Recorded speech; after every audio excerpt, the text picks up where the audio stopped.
Hi guys! New day, new video po tayo ngayon. Ayan po, malapit na naman pong matapos ang September 2025 po.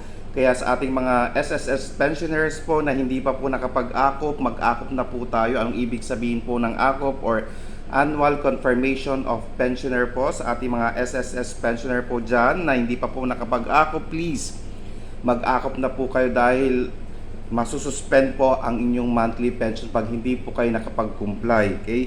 Sa ating mga retiree pensioners po dyan na nasa 80 years old and above, mag-comply na po kayo sa inyong birth month. Sa ating total disability pensioner po dyan, mag-comply na po kayo sa inyong birth month. Ayan po, sa ating survivorship pensioner po dyan, mag-comply po kayo sa birth month po ng inyong deceased spouse. Sa ating dependents pensioner po, mag-comply po kayo ng akop sa birth month po ng inyong deceased parents po. Ayan po guys, sa ating mga SSS pensioners po dyan, wag po nating baliwalain ang hindi pag-comply ng akop dahil masususpend ang inyong monthly pension. Malapit na pong matapos ang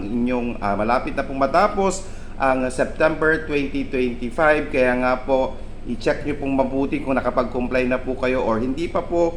Pumunta po sa pinakamalapit na SSS branch para po makapag-comply ng akop po. Sa ating mga survivorship pensioner po, kinakailangan po na meron po kayong SSS number dahil hinahanapan po kayo ni SSS ng inyong SSS number po. Kung wala po kayong SSS number, bibigyan po kayo ng inyong SSS number. Mag-apply lang po sa SSS para magkaroon ng SSS number, or pwede po tayong mag-online. Ayan po, meron po tayong SSS online. Pwede po tayong mag-register online para makakuha po ng ating SSS. Sana po nakatulong po ako. Maraming salamat at stay safe. Bye-bye!